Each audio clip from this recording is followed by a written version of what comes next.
Hey everybody, Jody. Contemplating some things tonight. And I'm being reminded of times in my life where I said yes to something that didn't really resonate with me. And I know that the reason I have done that over the years of my life is to solve this eternal problem I have of a fear of missing out. I know that one of my untrue core beliefs is I don't belong. And so for a long time in my life, I've been looking for ways to feel like I can belong and fit in. And so I've said yes to a lot of things I never should have said yes to. And I tried and tried and tried to make it work. And what I'm learning is that if something doesn't resonate with my heart and soul and spirit, then it's probably okay to say no to it.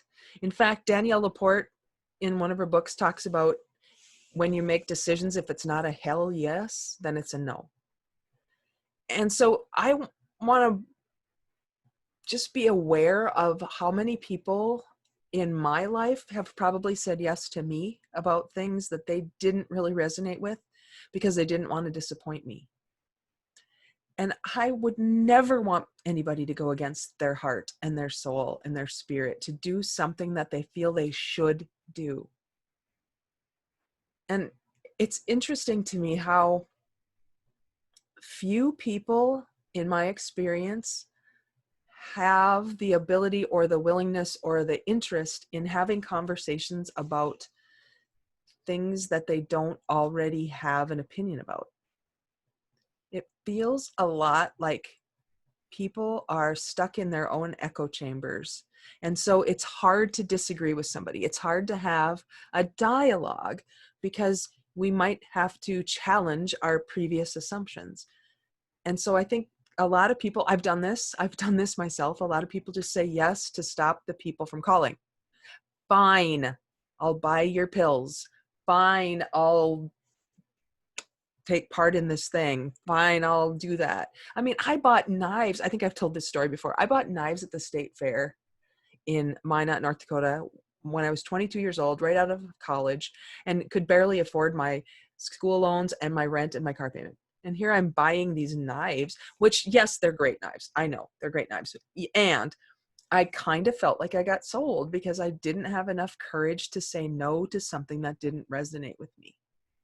So I want to learn to discern, learn to discern.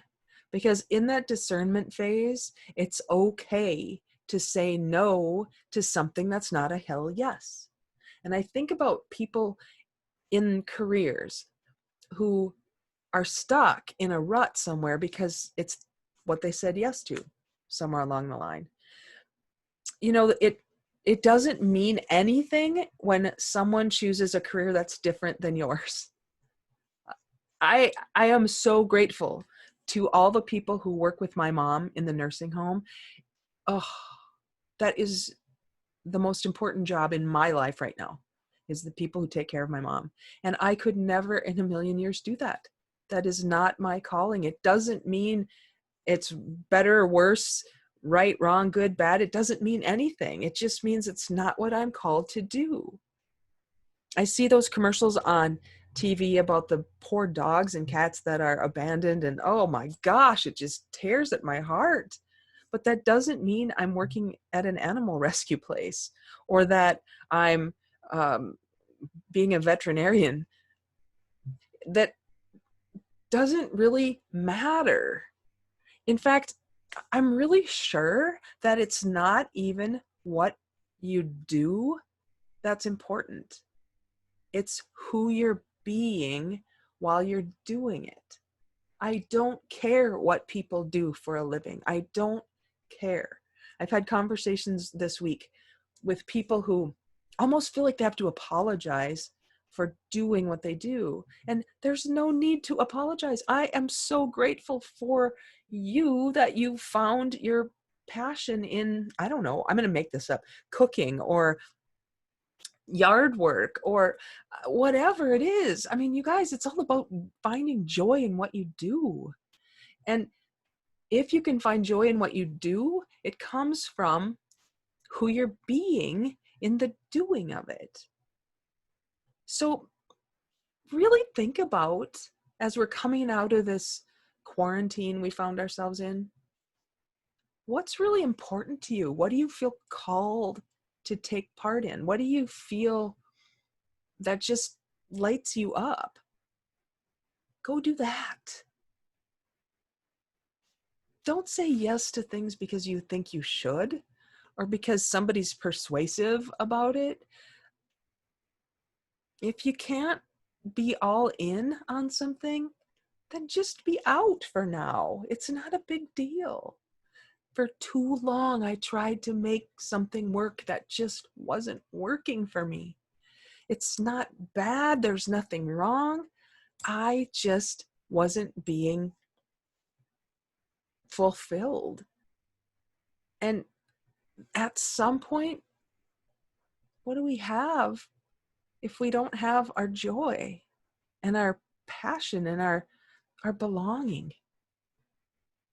So if you're looking for a place that you can belong, you have a longing to just be with a group of people, come and find us. Our Get Real circle is growing every day because it's filling up with people who are committed to each other's joy, to finding the place that they can do things they love because the being inside of them is fulfilled. This is a place where we're still making it up. It's still messy. And I have some kind of cool ideas coming soon.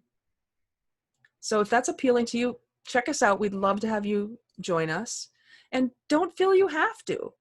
And if it doesn't work and you're like, I thought this was going to be really cool and it's not, it's okay. We love you anyway. Don't feel obligated. Obligation is heavy. You can feel responsible. That's a little less heavy. And at some point you can feel joyful because that's what it's really all about. So my new podcast just launched yesterday and it's going to be called, no surprise, Circle Up and Get Real. Because when people want to gather their peeps, they, come on, let's circle up. Let's get together in a circle. So that's the new podcast. 1 episode, more to come. And just love to invite you to check it out. We've got lots of cool things on the way, and I'd love to have you join us. Thanks, everybody. Talk to you later.